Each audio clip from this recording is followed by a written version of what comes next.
are going to be doing some plank core work. To get started, I want you to get down onto your knees, come down to all fours. Your palm should be directly under your shoulders, knees directly under your hips, and both should be about the same distance apart, which is about hip distance apart. I'm going to move forward here just to make sure I have enough room. I'm going to have you extend one arm and the opposite leg, working to keep your back flat. So I don't want you to bend out at all. Extend one arm, one leg, engage the core to keep the back flat, and then we're going to crunch the knee to the elbow. So 1, 2, 3, 4, and extend. 1, 2, 3, 4, extend. Think about keeping your back nice and steady, nice and flat, like you're balancing a glass of water.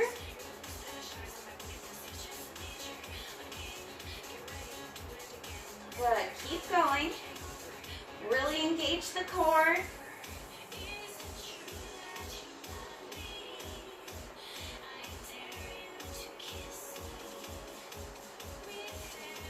We have just a couple more. Last one. Good. Now bring those down and go to the other side. Extend and flex. Extend and flex. Extend and flex. Again, engaging that core the entire time, keeping that back nice and flat. Even when you crunch in, you should not be rounding your back at all. You should keep it nice and flat. Imagine you're balancing that glass of water.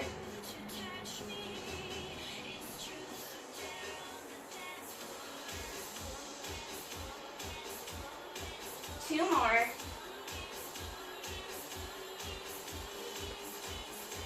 Good. Extend back out and lower down. Our next move is called a dolphin. So we're going to be lowering all the way down onto our elbows into an elbow plank. And from here, we're just going to push back and lift the hips.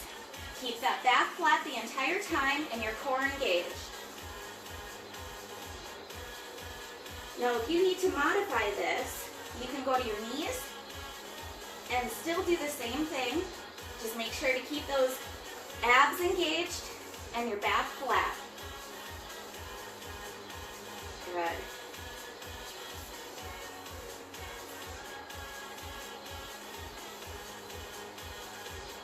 I know this is difficult. You are going to feel your shoulders working in this move as well, but just keep going.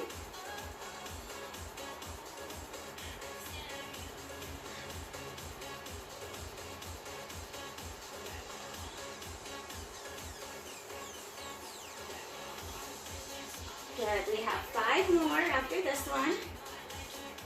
5. Go to your knees if you need to, but try to finish them all on your toes.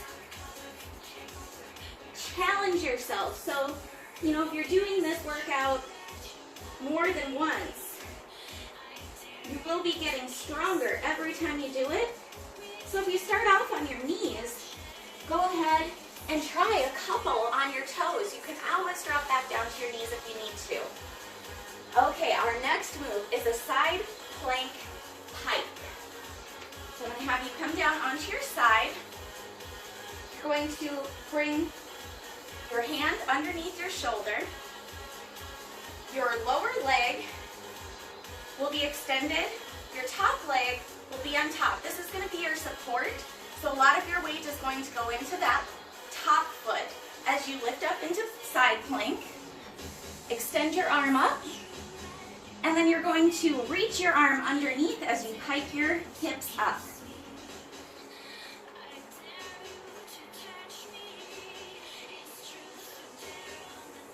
Now, if you need to, you can do this with your knee down as well. Good. Just make sure that you have a straight line from here to here. I don't want you to be like this. We have just a couple more on this side.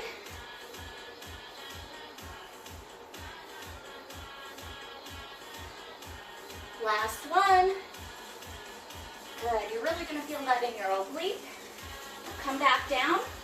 And we're just going to switch to the opposite side. So again, wrist underneath shoulder. Your top foot is your support here. So you're lifting up into that side plank. Straight line from feet to shoulders. And pike. Good. So you're reaching that arm underneath you as you lift your hips up.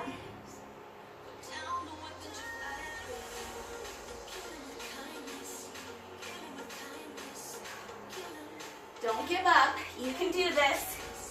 If you give up, you're only giving up on yourself.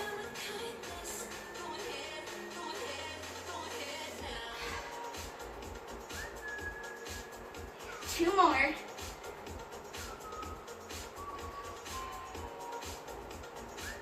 Last one. Good. Come back down. Perfect. Our next move, we're going to actually lower down onto our stomachs. This is called a starfish. So you're going to lower down onto your stomach.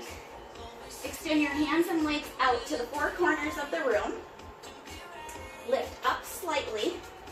And then alternate, lifting one hand in the opposite foot. 1, 2, 3, 4, 5, 6. Keep your gaze out in front of your mat, or about a foot in front of you, so you're not straining your neck.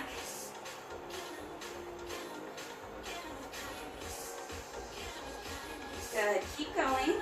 This is working your lower back, your shoulders, and it's important when you're working your core to also work your back.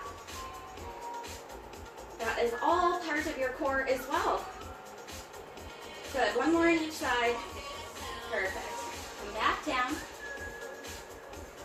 You can always go back into a child's pose to kind of give yourself a little rest. Our final move for today is going to be a plank hold. So we're actually going to go into an elbow plank. I'm just going to get my timer ready here so I know when to stop. So we're going to come down onto our elbows. Again, elbow underneath shoulder. You can do this on your knees if you need to. Just make sure that that core isn't engaged. But lift up onto your toes if you can, or at least start there, and lower down if you need to. Okay, go ahead and lift up, and we're starting. Now when you're in plank, you want to make sure that your hips are not lifting up or sagging down. You want them to be nice and flat. Engaging your thighs and your glutes will help to stabilize. Good. Now you can do anything for a minute. So keep telling yourself that you can do it. You're going to be a little shaky at this point in the workout. That's okay. Just keep going. You're over halfway done. We've got about 20 more seconds. Good. Engage that core. Work for those results. If you want it, you've got to work for it. 10 seconds. Good. Really squeeze those inner thighs. Good. And release. Go ahead and bring those knees underneath your hips and lower back into a child's pose. Walking those fingertips out. Give yourself a good stretch. Good. Now go ahead and go back, repeat that one more time, and have a wonderful day, you guys. You've got this. You can do it.